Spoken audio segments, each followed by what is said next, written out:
बिस्मिल्लाहिर्रहमानिर्रहीम।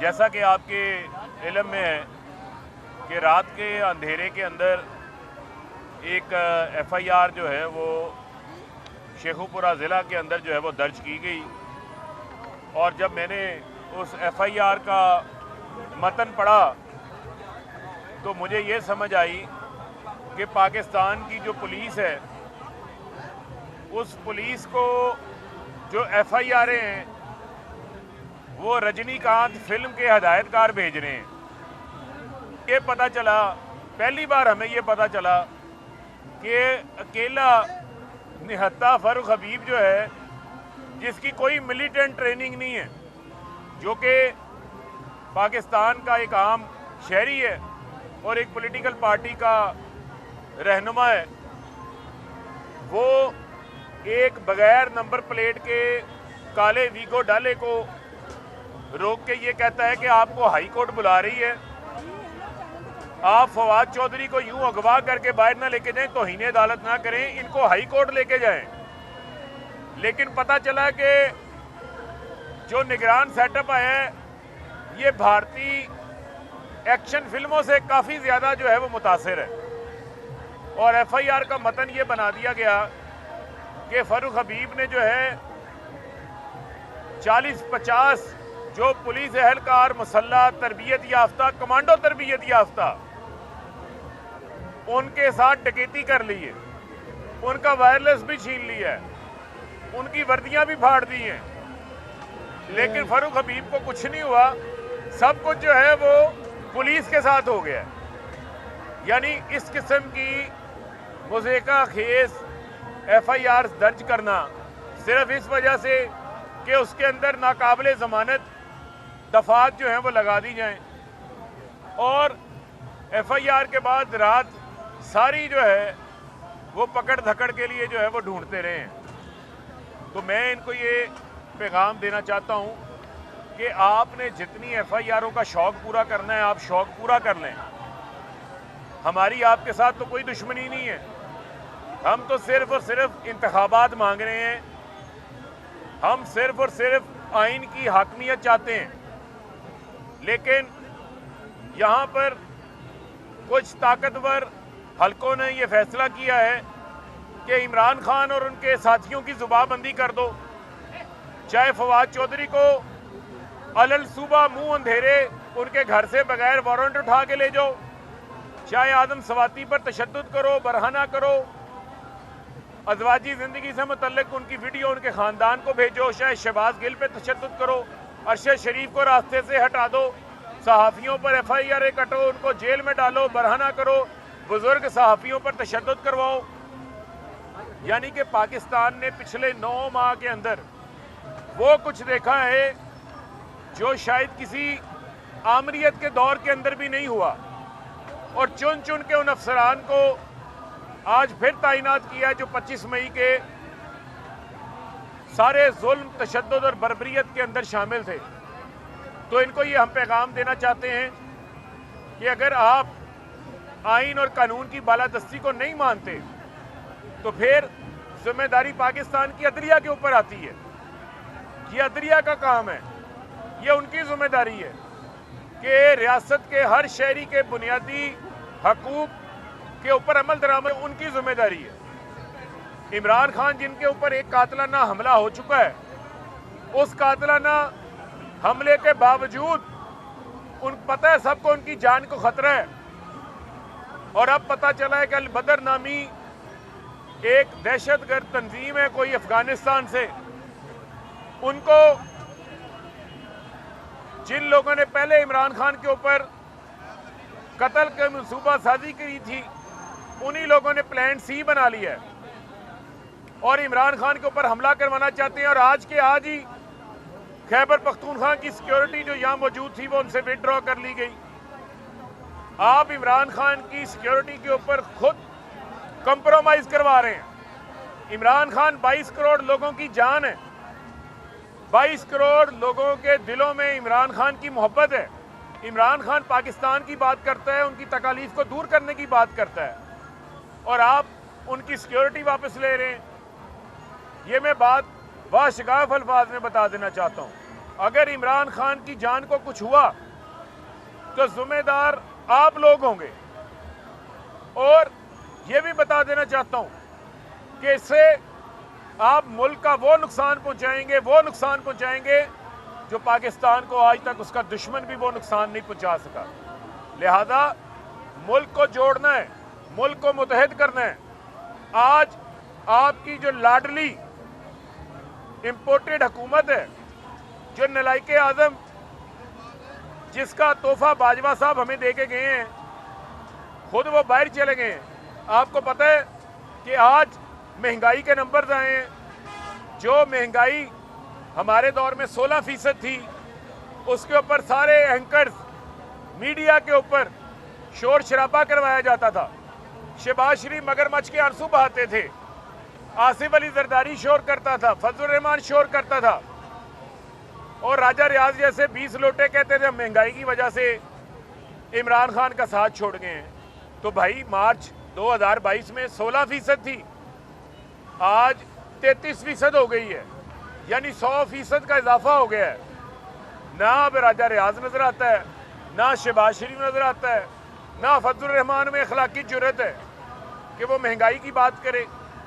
मुल्क को तबाह कर दिया, मुल्क को तबाही के दहाने पे ला के खड़ा कर दिया। लेकिन आप कहते हैं इमरान खान को गिरफ्तार करो, क्या महंगाई कम हो जाएगी? फवाद चौधरी को गिरफ्तार करो, क्या आटा सस्ता हो जाएगा? फारूक हबीब के ऊपर डकैती के झूठे पर्चे काट दो, क्या इससे जो है वो डॉलर सस्ता हो जाएगा? नहीं होगा भाई। वो होश के नाखून लें, होश के नाखून। कुछ मुल्क के ऊपर जो है वो रहम करें। ये ज़रूरी है कि मुल्क को इस वक्त इत्तेहाद की ज़रूरत है। मुल्क को तकसीम ना करें, मुल्क को नफरतों की ज़रूरत नहीं है जो नफरत के बीज बोए जा रहे हैं पिछले 9 माह के अंदर। और एक और बड़ा अहम नुक्ता आपके सामने मैं रखना चाहता हूं कि 2 सूबाई असम्बलियां तहलील हो जाती हैं इस्तीफे मंजूर होने से पहले। कौमी असम्बली के इस्तीफे मंजूर होने से पहले खैबर पख्तूनख्वा की असम्बली भी तहलील हो जाती है, पंजाब असम्बली भी तहलील हो जाती है।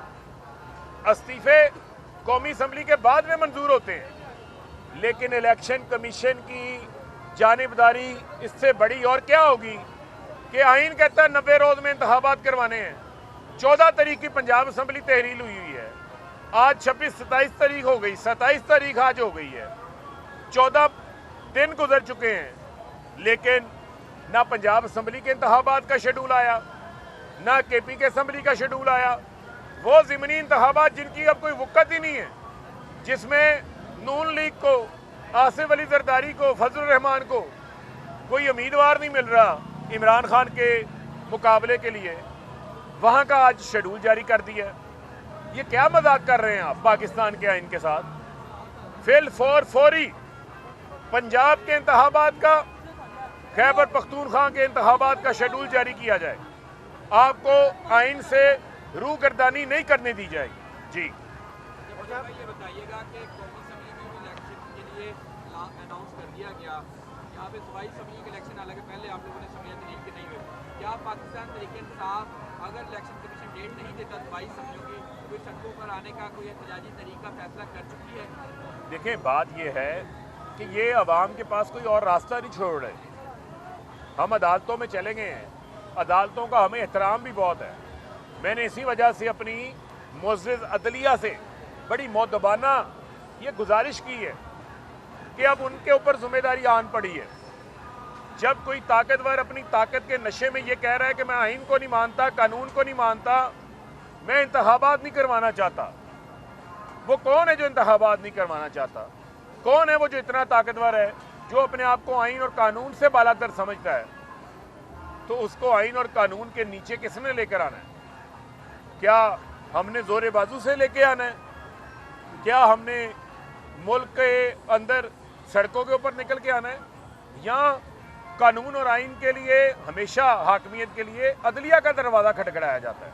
हमने पटिशनें दायर कर दी हैं, हमने दरखास्तें डाल दी हैं, अब अदलिया के पास मामला है, उनका काम है। हमारी पुरअमन जदोजहद है, हम मुल्क के अंदर अमन चाहते हैं, हम मुल्क के हालात में इस्तेहकाम चाहते हैं।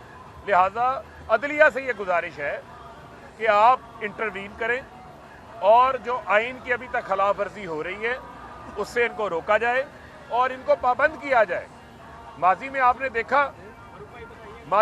देखा कि मुख्तलिफ मौक़ों के ऊपर सुप्रीम कोर्ट के भी अहकाम आते ने, हाई कोर्ट के अहकाम भी आते ने, उनके अहकाम के ऊपर स्पीकर साहब पंजाब में हलफ लेने भी आ गए थे, उनके अहकाम के ऊपर जो है हुक्मनामा ये भी आ गया था नैब को कि मरियम को बगैर बताए आप वारंट नहीं जारी करेंगे।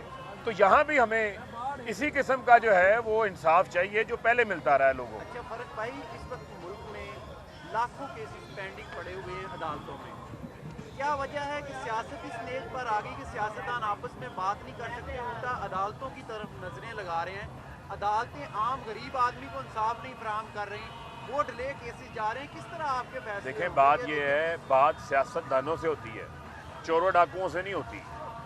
और भाई जिनके पापड़ वाले, फलूदे वाले, जाली अकाउंट वाले मर रहे हों, उन्होंने उनको बचाना है। आपने देख ही लिया, इनको तो फैटफ के बिल के ऊपर भी अपना NRO याद आ गया था। ये NRO 2 ज़दा है। ये जो 13 जमातों का इत्तेहाद है, इसको जिस एल्फी ने जोड़ा हुआ है वो NRO 2 है।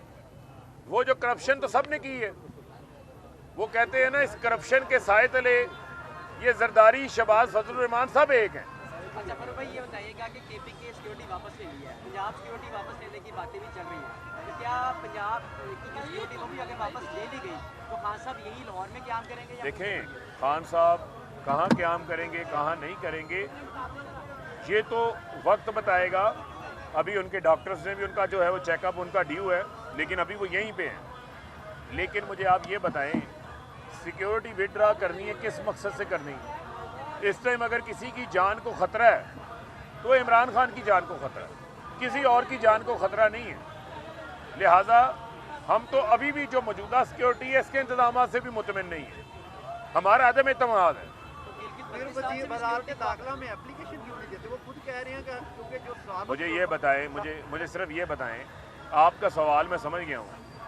मुझे सिर्फ ये बताएं कि एक सियासी जमात के लीडर जो चारों सूबों के अंदर जिनकी जमात है, मकबूलियत है, साबका वज़ीर आज़म है, अब वो दरखास्तें उठा के फिरें जगह जगह।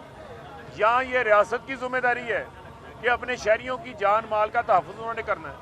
सबसे ज़्यादा जो सिक्योरिटी रिस्क है, जो जान को ख़तरा है, वो इमरान खान की है।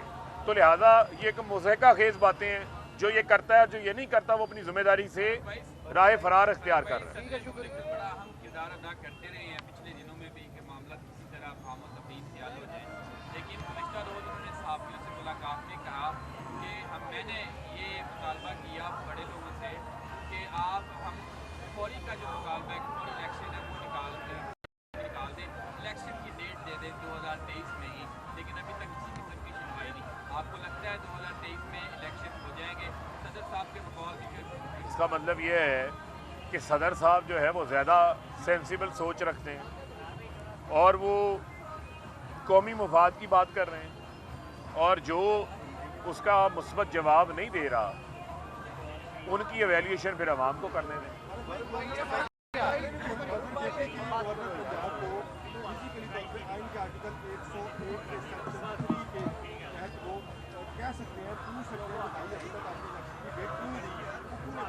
नहीं, देखें, जो सदर वाला मामला वो तो उनका अपना इख्तियार तो है ही है, लेकिन क्या इनको अपनी आईनी जिम्मेदारी का इख्तियार नहीं है? सदर तो पूछ ही लेंगे, सदर का जो इख्तियार है वो इख्तियार एक्सरसाइज कर लेंगे, लेकिन जो इनका इख्तियार है, जो आइन इनको कह रहा है, ये उससे रूह गर्दानी क्यों कर रहे हैं? अच्छा है, सारे पीरियड में ये सारे एक्सपोज हो गए, सब नजर आ गया कौन।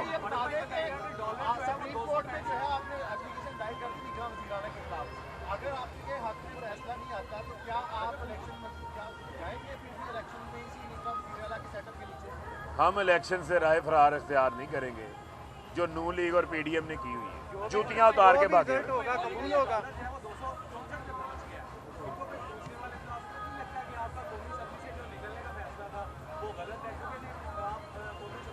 हमें तो ये पता था, बताया गया था कि डार साहब आ गए हैं, और डार साहब की जो डार्लिंग डॉलर है वो 200 लेकिन ये पता चला डार साहब की डार्लिंग जो है डॉलर, वो उनसे नाराज हो गई है।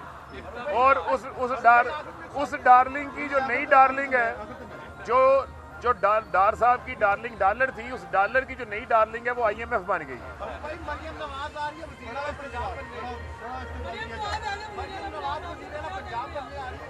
क्या बनने आ रही है? वज़ीर आज़म पंजाब बनने आ रही है। लगता है आपको अपनी नौकरी की फिक्र नहीं है, वो वज़ीर आज़म के ख्वाब देख रही है।